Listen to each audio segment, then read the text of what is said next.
ಗಾಲಿ ಜನಾರ್ದನ ರೆಡ್ಡಿಗೆ ಬಿಜೆಪಿಯಲ್ಲಿ ಭಾರಿ ಬೇಡಿಕೆ. ರಾಯಚೂರು, ಕೊಪ್ಪಳ, ಬೆಂಗಳೂರು ಕೇಂದ್ರ, ಚಿಕ್ಕಬಳ್ಳಾಪುರ ಸೇರಿ 4 ಕ್ಷೇತ್ರದಲ್ಲಿ ರೆಡ್ಡಿಗೆ ಭಾರಿ ಡಿಮ್ಯಾಂಡ್ ಸಿಕ್ಕಿದೆ. 4 ಕ್ಷೇತ್ರದಲ್ಲಿ ಅಭ್ಯರ್ಥಿಗಳ ನಾಮಪತ್ರ ಸಲ್ಲಿಕೆ ದಿನ ರೆಡ್ಡಿ ಭಾಗಿಯಾಗಬೇಕು ಅಂತ ಸೂಚನೆಯನ್ನ ನೀಡಲಾಗಿದೆ. ಬೆಂಗಳೂರು ಕೇಂದ್ರ ಮತ್ತು ಚಿಕ್ಕಬಳ್ಳಾಪುರದಲ್ಲಿ ರೆಡ್ಡಿ ಮತಗಳಿವೆ. ಕೊಪ್ಪಳ ಮತ್ತು ರಾಯಚೂರು ಕ್ಷೇತ್ರಗಳಲ್ಲಿ ರೆಡ್ಡಿಯ ಹಿಡಿತ ಇದೆ. ಹೀಗಾಗಿ ಈ 4 ಕ್ಷೇತ್ರದಲ್ಲಿ ಅಭ್ಯರ್ಥಿಗಳು ನಾಮಪತ್ರ ಸಲ್ಲಿಕೆ ಮಾಡೋ ಸಂದರ್ಭದಲ್ಲಿ ರೆಡ್ಡಿ ಭಾಗಿಯಾಗಬೇಕು ಅನ್ನುವಂತಹ ಸೂಚನೆಯನ್ನ ನೀಡಲಾಗಿದೆ. ಪಾರ್ಟಿ ಸೇರಿದ ವಾರದ ಒಳಗೆ ಈಗ ಜನಾರ್ದನ ರೆಡ್ಡಿ ಫುಲ್ ಆಕ್ಟಿವ್ ಆಗಿದ್ದಾರೆ. 4 ಕ್ಷೇತ್ರದಲ್ಲಿ ಪ್ರಚಾರ ಮಾಡೋದಕ್ಕೆ ಪಕ್ಷದಿಂದ ಸೂಚನೆ ಸಹ ಸಿಕ್ಕಿದೆ. ಒಂದು ಕಡೆ ಬೆಂಗಳೂರು ಕೇಂದ್ರ ಮತ್ತು ಚಿಕ್ಕಬಳ್ಳಾಪುರದಲ್ಲಿ ರೆಡ್ಡಿಗೆ ಮತಗಳಿದ್ದಾವೆ, ಮತ್ತೊಂದು ಕಡೆ ಕೊಪ್ಪಳ ಮತ್ತು ರಾಯಚೂರು ಕ್ಷೇತ್ರದಲ್ಲೂ ಸಹ ರೆಡ್ಡಿ ಅವರ ಹಿಡಿತ ಇದೆ. ಹಾಗಾಗಿ ಈ 4 ಕ್ಷೇತ್ರದಲ್ಲೂ ಸಹ ಪ್ರಚಾರ ಕಾರ್ಯದಲ್ಲಿ ತೊಡಗಿಕೊಳ್ಬೇಕು.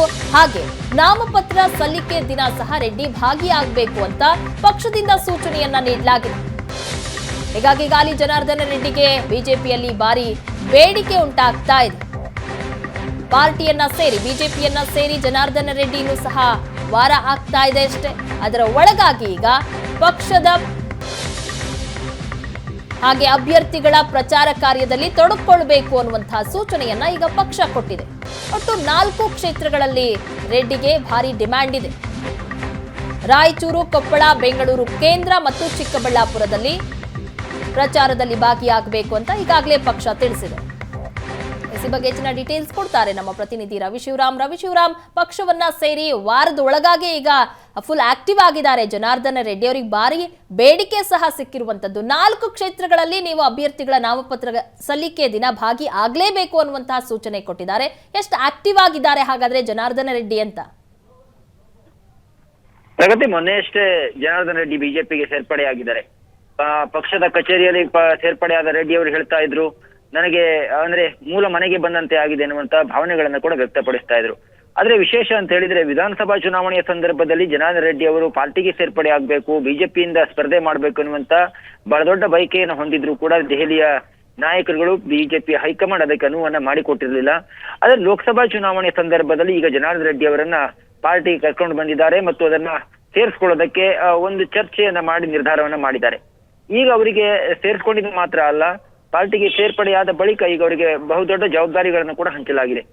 4 ಲೋಕಸಭಾ ಕ್ಷೇತ್ರಗಳಿಗೆ, ಪ್ರಮುಖವಾಗಿ ಚಿಕ್ಕಬಳ್ಳಾಪುರ, ಬೆಂಗಳೂರು ಸೆಂಟ್ರಲ್, ಕೊಪ್ಪಳ ಮತ್ತು ರಾಯಚೂರು, ಈ 4 ಲೋಕಸಭಾ ಕ್ಷೇತ್ರದಲ್ಲಿ ಅಭ್ಯರ್ಥಿ ನಾಮಿನೇಷನ್ ಹಾಕುವ ದಿನ, ನಾಮಪತ್ರ ಸಲ್ಲಿಕೆಯ ದಿನ ತಾವು ಹಾಜರಿರಬೇಕು ಎನ್ನುವಂತ ಸೂಚನೆಯನ್ನ ಪಾರ್ಟಿ ಅವರಿಗೆ ನೀಡಿದೆ.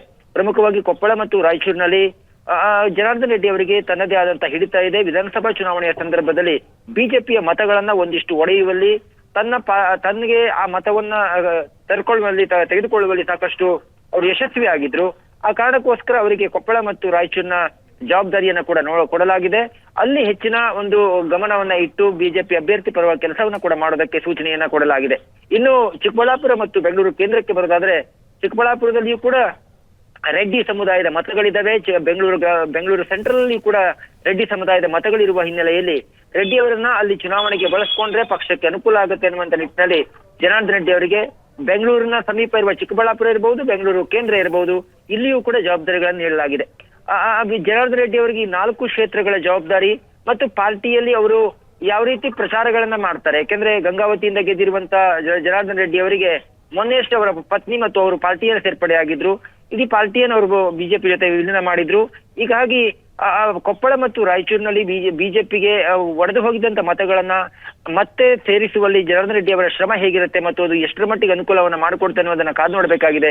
ಆದ್ರೆ ವಿಧಾನಸಭಾ ಚುನಾವಣೆಯ ಸಂದರ್ಭದಲ್ಲಿ ಪಾರ್ಟಿಯನ್ನ ಕಟ್ಟಿ ಬಿಜೆಪಿಗೆ ಹೊಡೆತವನ್ನು ಕೊಡೋದಕ್ಕೆ ನಿರ್ಧಾರ ಮಾಡಿ ನಂತರದ ಲೋಕಸಭಾ ಚುನಾವಣೆಯ ಸಂದರ್ಭದಲ್ಲಿ ಪಾರ್ಟಿಗೆ ಸೇರ್ಪಡೆಯಾಗಿರುವ ಜನಾರ್ದನ ರೆಡ್ಡಿ ಬಿಜೆಪಿಗೆ ತಾನೊಂದಿಷ್ಟು ಕೊಡುಗೆಯನ್ನ ಕೊಡಬೇಕೆನ್ನುವಂತ ಮತ್ತು ಬಿಜೆಪಿ ಹೈಕಮಾಂಡ್ಗೆ ಜನಾರ್ದನ ರೆಡ್ಡಿ ಅವರಿಂದ ಕೆಲಸವನ್ನ ತೆಗೆಸಬೇಕು ಅನ್ನುವಂತ ನಿಟ್ಟಿನಲ್ಲಿ ಮನಸ್ಸನ್ನ ಮಾಡಿ ಈಗ ಅವರಿಗೆ ಜವಾಬ್ದಾರಿಯನ್ನು ಹಂಚಲಾಗಿದೆ. ಪ್ರಗತಿ, ಥ್ಯಾಂಕ್ ಯು ರವಿಶಿವರಾಮ್ ನಿಮ್ಮೆಲ್ಲ ಡೀಟೇಲ್ಸ್ಗಾಗಿ.